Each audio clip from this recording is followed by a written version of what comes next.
The eyes, Dushan, work hard. You will succeed. That time, I won't be here, but I will bless you. I have different emotions when I hear my dad's name. So if I hear Siva Loganathan Muthuswamy, I think about just the vibrancy of his life, everything that he was able to accomplish, how much of it was really just impossible, and how it just ended too soon. And how in so many ways he was still growing as a person and evolving, learning how to love and how to receive love. And he had just beaten cancer. He'd beaten cancer, and then he suddenly passed. Do you ever consider going back? No. I wasn't alone in my admiration of my dad. It was always incredible to me when people would tell me about how proud they were of their relationship with him, and how a conversation might have filled them up with this sense that they could be larger than life, that anything was possible. And I realized that so much of my understanding of my dad's story was in the context of achievement and impact. But I didn't have the full picture. I needed to understand what brought him to that point where he was able to fill people up with so much possibility. But the idea of going back to Sri Lanka, where he grew up, it was this forbidden thought for so long, because it literally felt like it was a life or death choice.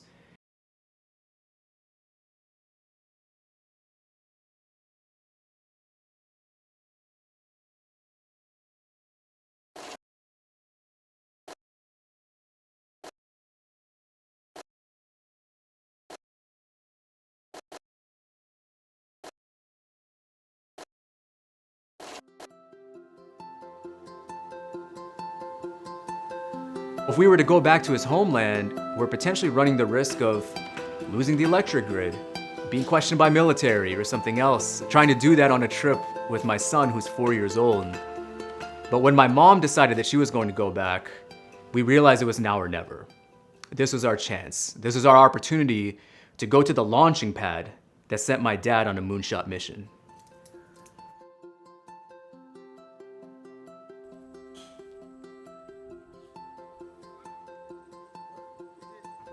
My dad would always talk about his childhood in the context of ambition, because he's a dad, so he'd always try to say the thing that he felt I need to hear and my sisters needed to be able to hear. But occasionally, especially when he'd be talking to my mom, he'd kind of let his guard down, and then we'd hear a little bit more texture on what it was like to grow up in Sri Lanka. We'd hear sometimes about him wanting to play cricket every day, sometimes a little bit of mischief, maybe wanting to skip out of school, the stuff that he wasn't courageous enough to be able to share with me and my sisters. And whatever the story might have been, it was always grounded in this context of simplicity. And not in a bad way. My dad grew up with modest means. He didn't have much money. He couldn't buy nice things. He couldn't travel. And that really painted the way that he would live the rest of his life, because he would pair discipline with a scarcity mindset. My dad wouldn't take anything for granted because he always had this feeling that it could all be taken away in any moment. For him, he has so much memories over here. Basically, he built the house, this house. My dad went to school in Achuveli, and then Jaffna Central. And it was amazing being able to walk through his campus and follow his footsteps, imagine what might have been on his mind as he went from class to class. We took in the colors and the sights, the sounds, the dirt, the stones. And even just seeing that there's a cricket pitch across the street, which no matter how ambitious he might have been growing up, I'd imagine going out and playing cricket during class might have been tempting to him from time to time. Let's try that again.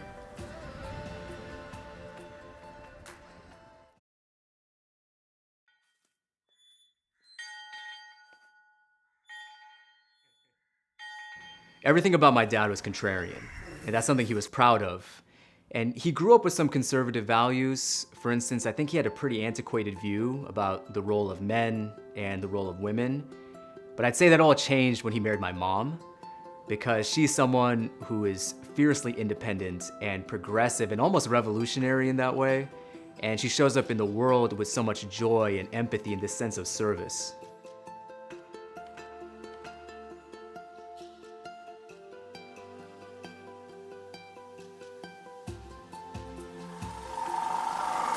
Had a long, big story behind it. This is why I graduated and went to college. Yeah.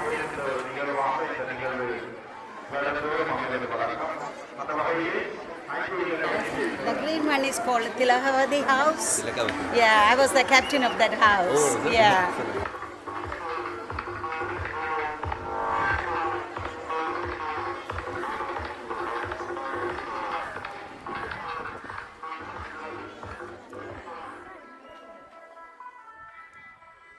He had to raise 2 daughters in the United States.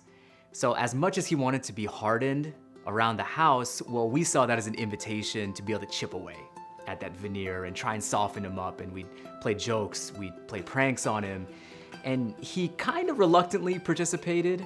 And mainly it was because he wanted all of us to feel good and to be able to have a laugh. What is this one? Erosion? You are giving me your clothes? What's on it, Dad?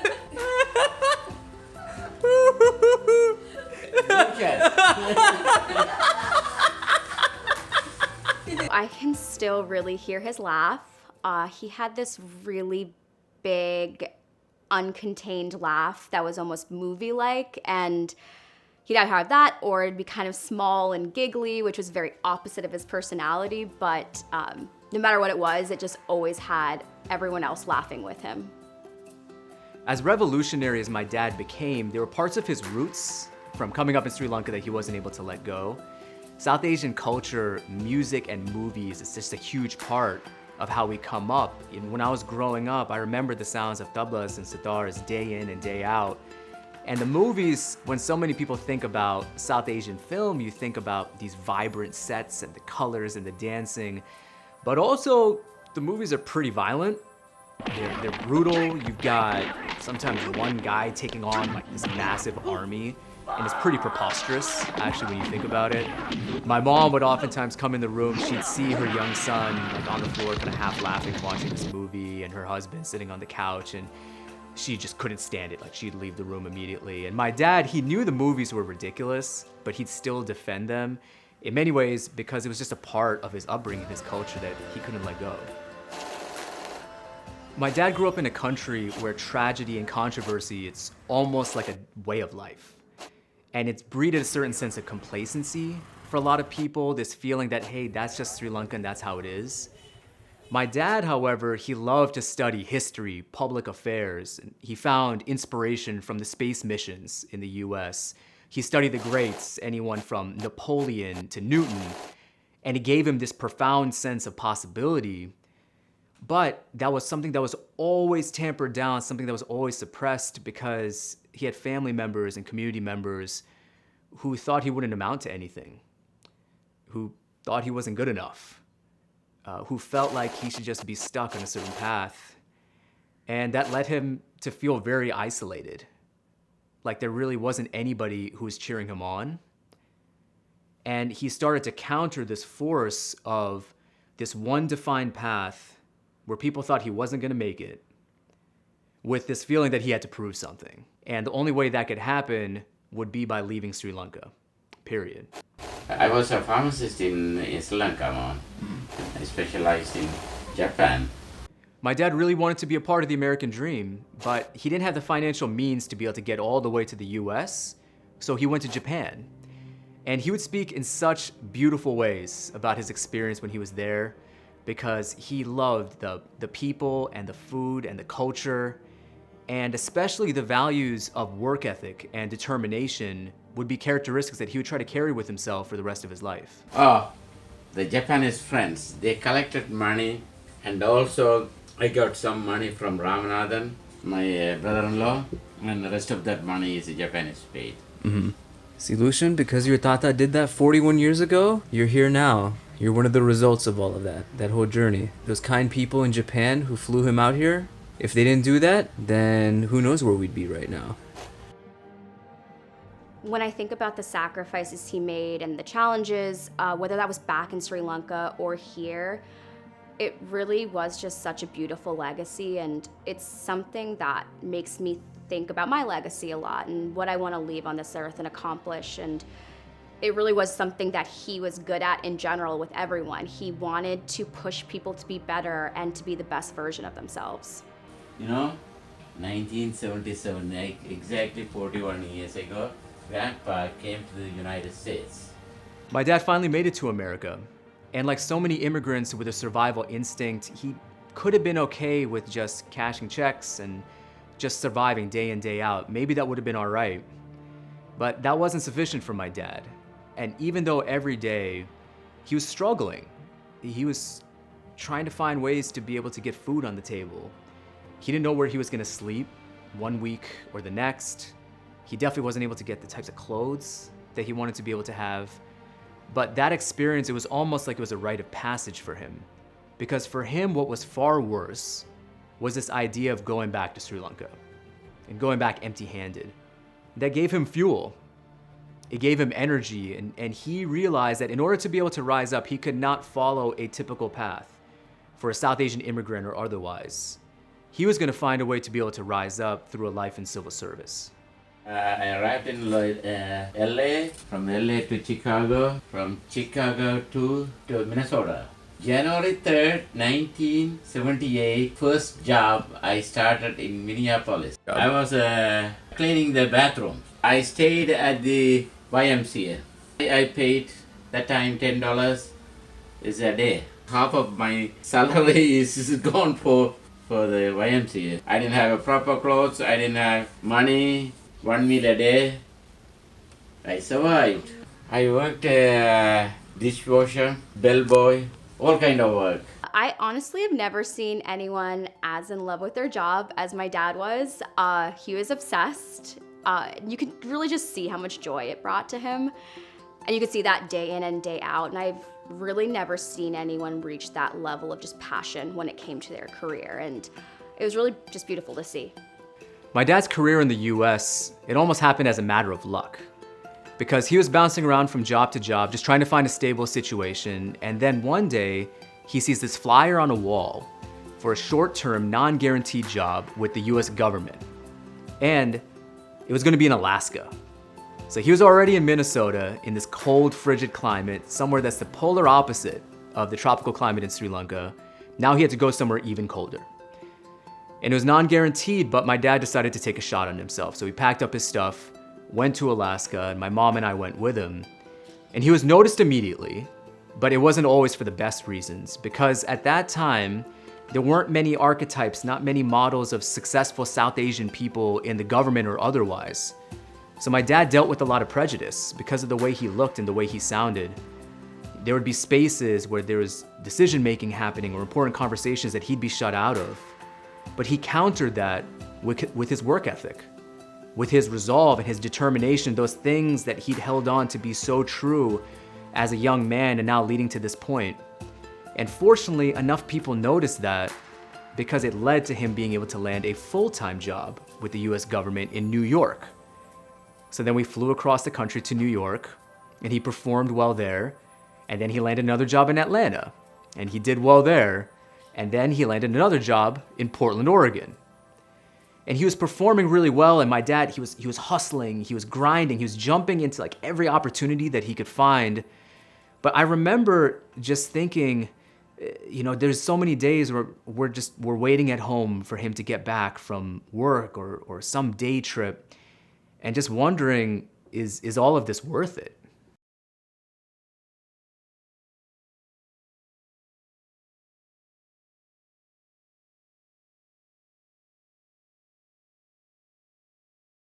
Our life in Portland was pretty good. It was a middle-class life. We had a nice 4-bedroom house, had the backyard, had the front lawn. But my dad still felt like there was more that was possible for him. Then one day he gets a call from headquarters. And he discovers that he's not going to have to keep chasing after opportunity, maybe bouncing around from airport to airport. Because my dad was asked to be a diplomat for the United States of America to the country of India.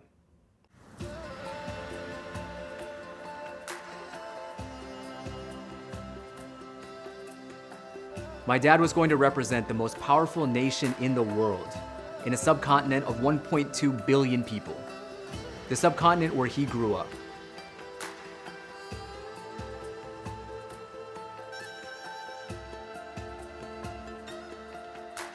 For my dad, it was a really big thing coming up whenever he was able to fly. Because like many other people, whenever you had that chance to get up in the air, you dressed up to the nines. So my dad would wear a suit and tie whenever he was able to take that flight. And so he took a lot of pride in his appearance and how he showed up. But now he'd be wearing a suit and tie while shaking hands with heads of state. He'd be wearing a suit and tie while representing and opening possibility for people all across the world. Some who were maybe escaping persecution or crime because they were seeking asylum or refugee status. Many others who maybe were trying to discover possibility for themselves, similar to the way that my dad was when he was growing up.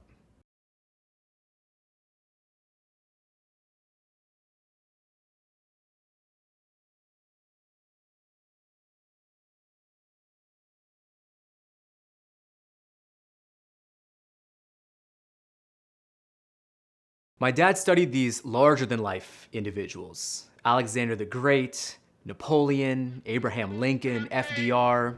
Is one of confidence in leadership, confidence in leaders. And he studied what made them so great, and he started to form his own blueprint for his own life. And it was something that he would then go and apply in all aspects of how he operated. He knew what the blueprint was. He knew what success looked like. Others may not have known, but he knew. And he was going to be stubborn, and he was going to stick to it. I think it's really easy when you're younger to think of your parents as just your parents, and that's all they kind of do. But the more I have learned about my dad and heard his stories and his journey, the more I really see him as this larger than life figure who is powerful but soft, and I just really feel lucky that he was my dad.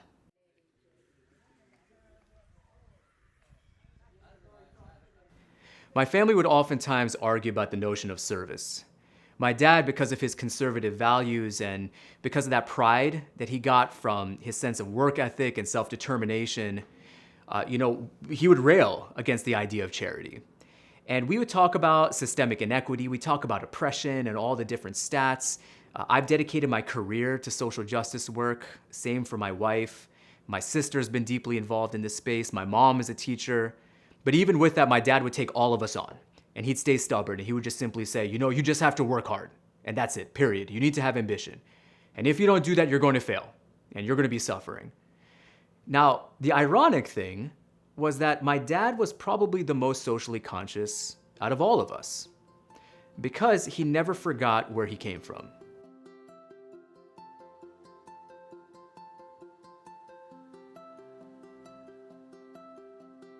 He would always try to find ways to help people to elevate to places that were unimaginable.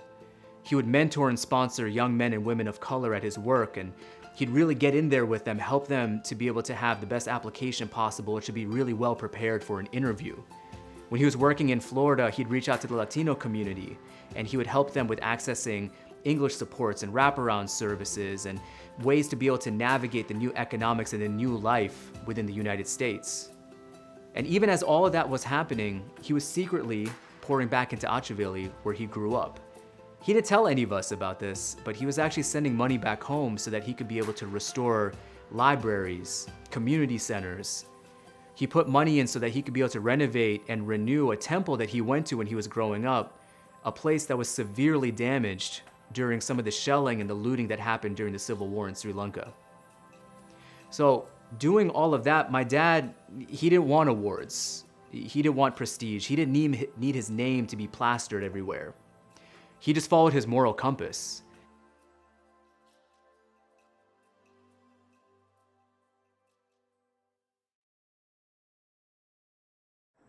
Has done so much to his family, to his people, to his community, to the country in all ways. He always wanted to do something special with his own life, but to help others to do something special too. His impact on the world lives on. Even for us coming from the U.S., we didn't see this, we didn't know this, but it's happening in a truly beautiful way. My dad's impact was profound, but it wasn't always intentional. It wasn't always a part of his plan. What he knew was that he had to escape an unacceptable situation and environment, and he did it in a way where he brought other people along with him. My dad's impact was transcendent. It impacted thousands of people, maybe even millions of people still to this day, and there was so much for him to be proud of. But he lost himself in his work ethic. It created this restlessness in him that made it really hard for him to find gratitude for his journey and to love himself as a part of that. I can just so vividly picture him sitting at a dimly lit desk, clearly just burdened by worry and what to do, what could be, and there was this dissatisfaction that was always draped around his shoulders. And I think about that image and I'm filled with both admiration and compassion, because it's mind-boggling what he was able to go out and achieve. And I just shake my head that he wasn't able to really soak that in for himself. And he generated this momentum where now I'm able to move faster and further than he ever could. But that also presents a question to me and to many other people who benefited from that momentum that was generated by my dad and by our elders. And we have to ask ourselves, what does it mean to be content? Because even though we have safety and security now, injustice persists. The need for transformative leadership persists. Can we be the heroes that we admire, not because they died on the field, but because they left it all on the field and lived to be able to tell the story with joy and love and continuity?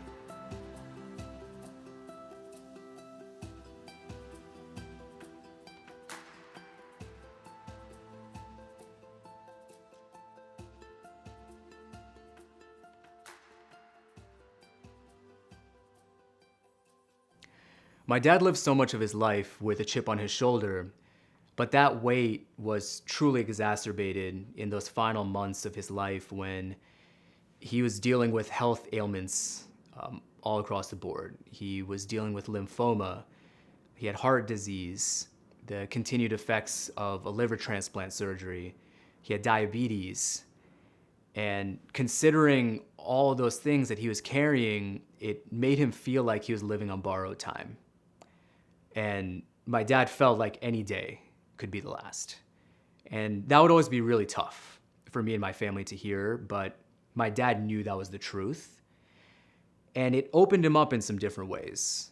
Because for one, he started to discover some sense of gratitude for his journey and everything he had accomplished. But even more so, he turned outwards. And he started to reach out to people as much as he could. He would check in on friends and family members and ask them how are they doing with their life, with their work, try to find ways to be able to offer up wisdom and guidance. There was a call that he had with family members just a little bit before he passed, where he had just beaten cancer. And everybody's offering up encouragement and support and thinking about, hey, here's what the future could hold for you. And my dad paused and took it all in and said, you all love me more than I love myself.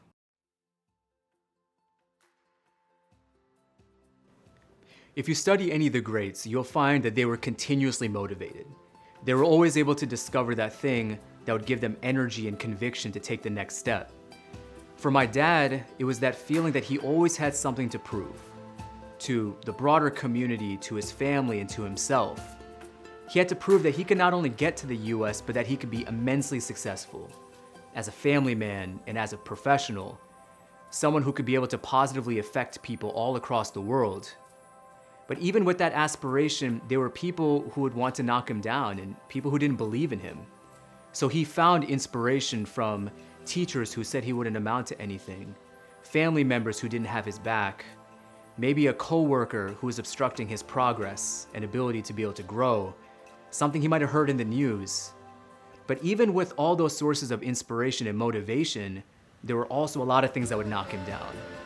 It could be something at work, or it could be his health ailments, and he'd be knocked down over and over again. But no matter what, no matter how many times he got knocked down, he always got back up. He always got back up. And that's what pure strength is. That strength that we talk about, that we revere in this world, it doesn't come from a job title, or how you speak, or how you dress. It comes from continuing to show up, by staying committed to that purpose and that obligation. For my dad, it was that feeling that he belonged to more than just one room, or one space, one identity, one body. He knew that he belonged to the world, and that he was here to be able to spark momentum for generations of people. So he could always find fire in himself to get back up. That was his constant source of motivation. And it's what made him truly one of the greats to ever walk on this planet. He moved, Followed me? yeah, the eyes, Oh.